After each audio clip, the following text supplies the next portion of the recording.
అది main content అండి. ఇప్పుడు సినిమాలో కథ లేకుండా, మంచి స్క్రీన్ ప్లే లేకోకుండా, మంచి 24 అవర్స్ పర్ఫెక్ట్గా అవుట్పుట్ ఇవ్వగలిగితేనే సక్సెస్ అవుద్ది.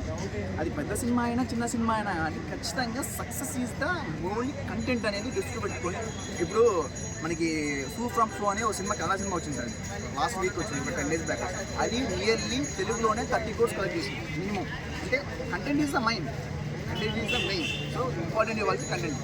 2 సినిమాలు ఒకటి డేట్కి వస్తున్నాయి. సో ఇదే నా క్వశ్చన్. అంటే కొద్దిగా డేట్ చేంజ్ చేయమంటే ఇప్పుడు వాళ్ళకి 2 సినిమాలే కదండి, ఒకప్పుడు 3 సినిమాలు 4 సినిమాలు కూడా రిలీజ్ అయ్యాయి. ఇక్కడ ఏంటంటే వాళ్ళకున్న బడ్జెట్ అవ్వచ్చు, లేదంటే ఇష్యూస్ ఉంటాయి, డేట్స్ ఇష్యూస్ ఉంటాయి. వాళ్ళిద్దరి మధ్య డిస్ట్రిబ్యూటర్ ప్రాబ్లమ్స్ ఉండొచ్చు, ఇవాళ చాలా ఉంటాయండి. మనం చెప్పడానికి ఏముంటుందండి, వాళ్ళ బిజినెస్ మనకు తెలియదు కదా. ఈ వచ్చే సంక్రాంతి అంటే నెక్స్ట్ ఇయర్ 2026న ఒకటేసారి 7 మూవీస్ రిలీజ్ చేస్తున్నారు ఒకటే మంత్లో, ఫెస్టివల్ టైం. సో మరి ఒక విధంగా చూసుకుంటే కలెక్షన్స్కి, బాక్స్ ఆఫీస్ కలెక్షన్స్ తక్కువ వచ్చే ఛాన్సెస్ ఉంటాయి కదా.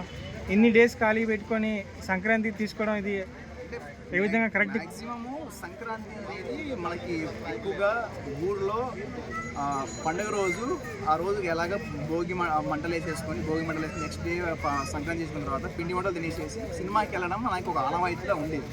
మేబీ ఆ పాయింట్ ఆఫ్లో పండగ సీజన్లో అందరూ ఎక్కువ చూస్తారని చెప్పేసి మేబీ 7 మూవీస్ అంటున్నారు, కానీ మ్యాక్సిమం అన్నీ రాకపోవచ్చు అని అనుకుంటున్నాను నేనైతే.